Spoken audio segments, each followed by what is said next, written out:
केंद्र के अध्यादेश के खिलाफ आम आदमी पार्टी ने आज दिल्ली के रामलीला मैदान में महारैली का आयोजन किया। केंद्र द्वारा लगाए गए अध्यादेश के तहत दिल्ली में अधिकारियों के ट्रांसफर और पोस्टिंग से जुड़ा आखिरी फैसला लेने का हक दिल्ली एलजी को दिया गया है। मानसून सत्र में इस अध्यादेश के राज्यसभा में पेश किए जाने की भी संभावना है। इस अध्यादेश के खिलाफ आप जनता और विपक्षी दलों का समर्थन मांग रही है।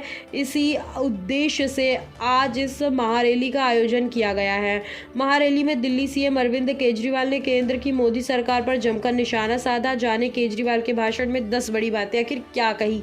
सबसे पहली बात तो केजरीवाल ने यह कही कि मोदी सरकार अब हिटलर शाही पर उतर आई है। सुप्रीम कोर्ट के फैसले को खारिज कर अब वह दिल्ली की जनता को अधिकारों से छीनना चाहती है। दूसरा, उन्होंने ये कहा कि उन्होंने मोदी जी का यह अध्यादेश कहता है मैं लोकतंत्र को नहीं मानता, अब दिल्ली में तानाशाही चलेगी। अध्यादेश कहता है कि अब दिल्ली की जनता सर्वोच्च नहीं है, एलजी सर्वोच्च है। उन्होंने कहा कि अभी ये अध्यादेश दिल्ली के खिलाफ लाया गया है, भविष्य में ऐसा अध्यादेश अन्य राज्यों के खिलाफ भी लाया जाएगा।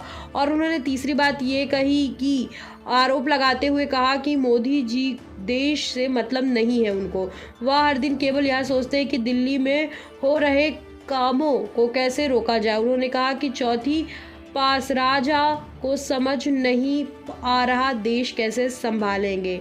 और उन्होंने कहा कि दिल्ली के कामों को रोकने के लिए उन्होंने सिसोदिया और सत्यदेव जैन को जेल में डाल दिया, लेकिन हमारे पास 100 सिसोदिया और 100 जैन हैं।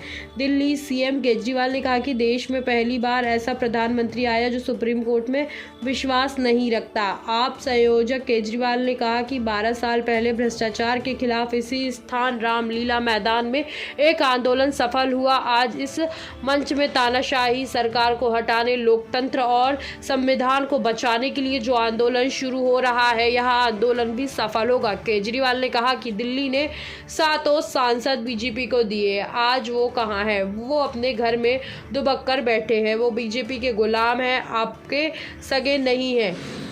आपको कल मुलाकात आती है और आपका बेटा, आपका भाई खड़ा मिलेगा और वो नज़र नहीं मिलेगा। उन्होंने पीएम मोदी पर निशाना साधते हुए कहा कि उन्होंने पूरी पावर के साथ इतने काम नहीं किए जितने मैंने रुकावटों के बाद 8 सालों में कर दी। उन्होंने कहा कि मोदी ने देश का बेड़ा गर्क कर दिया, इतनी महंगाई कर दी कि पेट्रोल 100 रुपये, डीजल 90 और एलपीजी सिलेंडर 1000 रुपये है।